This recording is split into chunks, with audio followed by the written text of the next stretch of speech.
that solder, because it's on the tip, will be warm and it'll melt everything together and make it join properly.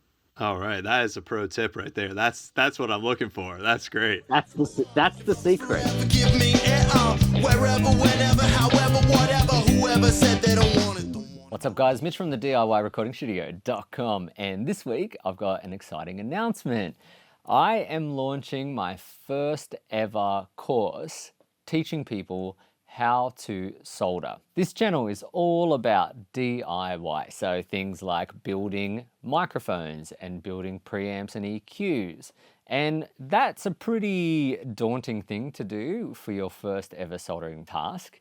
So what I've done is design a beginner's guide to how to solder, so you guys can start your own DIY journey. So if you're looking to begin to learn to solder for the first time, I've got information teaching you on the gear you'll need and the techniques that will help you start soldering effectively, because when people first start soldering, it can be a bit of a tricky thing. I recently sat down with a really good friend of mine, Chris Sangster. He has an amazing YouTube channel, and we discussed the ways that you can start to solder and some of the little tips and tricks that I touch on in my new course. So definitely go check out Chris's channel, and I'll play a small snippet of the full interview right now. So Mitch and I met at NAMM this past year, and we got to talking about this whole DIY philosophy and building gear and what all goes into that. And it's been something that I've been super interested in for like my whole career, but I've never really dove into like full on.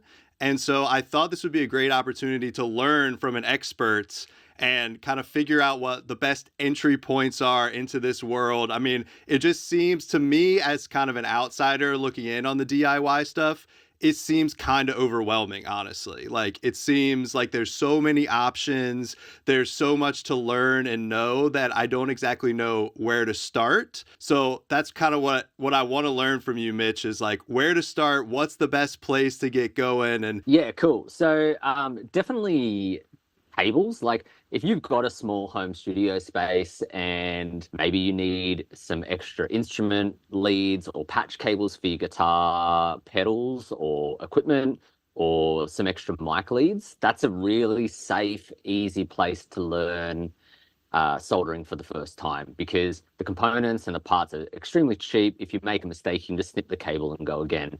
And we always need more mic cables. Like I've got so many mic cables in this studio and I need more. The other day I was talking to my intern and I was like, man, I got to sit down and get a day just to do more cabling. Like, so that's a good place to start. You mentioned modding guitars. Guitar modding is actually, that's probably what I would consider the next step, like swapping out the pickups of a guitar. That can seem a bit more daunting, but if you can make a working neat XLR cable or instrument lead, you can definitely mod a guitar. The next thing I would suggest for people to DIY is either a guitar pedal or potentially a microphone. And a microphone seems like a very crazy thing to go. Yeah. Like one of the first big projects I ever did was a microphone from Mic Parts. And so he supplies these mic kits where all the parts get shipped to you and then you build them from the kit. And the circuits are pretty small. There's not a lot of components. And whilst it might seem pretty daunting, it's a pretty easy thing to build for you for like a first. If you're going to go to circuit boards, like start building circuit boards instead of just basic like cable building, that's a really good place to start. DIYRE is another really good resource. They have things like mic boosters, like, you know, an inline mic booster for things like an SM7B. They have some really simple projects. A DI, like they have a transformer-based DI that's really interesting that you can build. And DIYRE definitely have the best instructions because they have this online like part like identification thing and stuff they do, and it's really clever. Like, so they make it really, really easy for beginners to access their stuff as well. So yeah, they're probably two of the, if you can competently build a cable, and your next step is to go, I want to build something on a circuit board, on a PCB, they're the ones that I would definitely recommend. If someone wants to learn how to solder, like from the basics, never even picked up the iron before, like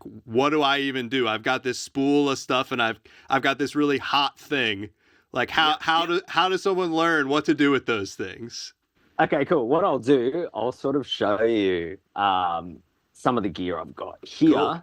I'll pull up my other camera and just show you some of the bits you might need. First up, you want to get a soldering iron that looks like this. So this is a thermostat controlled soldering iron. And then let me pull the camera out. There we go. Now you can see it. Perfect.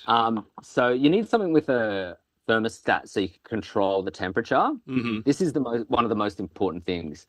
And then you need an iron like this one that has a really fine tip on it. Okay. Some people get their like soldering irons from their dad or their uncle or whoever, you know what I mean? Yeah. And they make the mistake of trying to use these big fat tipped soldering irons or the kind of soldering irons that kind of that plug into a wall. Have you ever seen those that just plug? They're just a Straight iron in. and straight in. Yeah. You don't want to use any of those. They're horrible. Okay. Yeah. So you need something that's temperature controlled.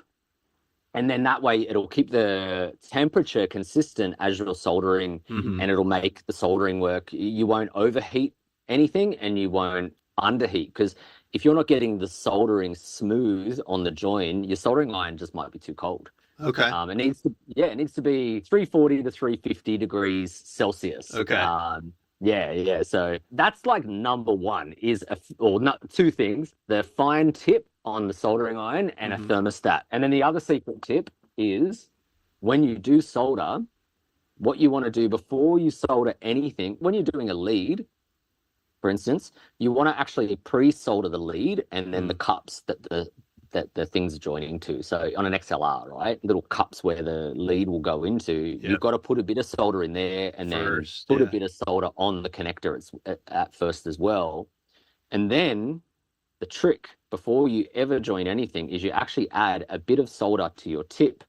And so there's a blob of solder there before you do anything. And then that solder, because it's on the tip, will be warm and it'll melt everything together and make it join properly.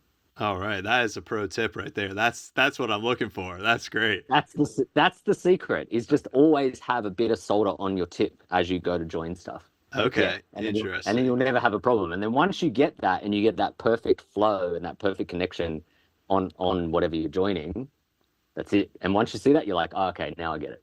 Done. Gotcha. So I hope you found this like little bit of soldering information and tips and tricks helpful. Definitely go watch the full interview with Chris. He's got an amazing channel and makes just awesome content on things like how to produce using Logic and all the amazing tools that are available in that. He's just an all-around awesome mix engineer, music producer, and artist. Don't forget, if you want to purchase my new soldering course, I'll put a link down below in the description. But basically, if you head to my website, the DIYrecordingstudio.com, you will find it there available for sale. It's my first ever course, and I hope to do a lot more in the future too. And if there is a course that you think needs to be made out there, let me know in the comment sections down below. I'd be keen to know what you guys want to learn or feel like that you're lacking in and need improvement on. It'd be really cool to design a course for the people that watch my channel specifically. I've got some ideas and I've got some things in the works for future courses as well. But yeah, definitely feel free to let me know in the comment section down below. As always, don't forget to hit like and subscribe. I'm Mitch from the DIYrecordingstudio.com. I'll catch you soon. Gotta be up to round 3.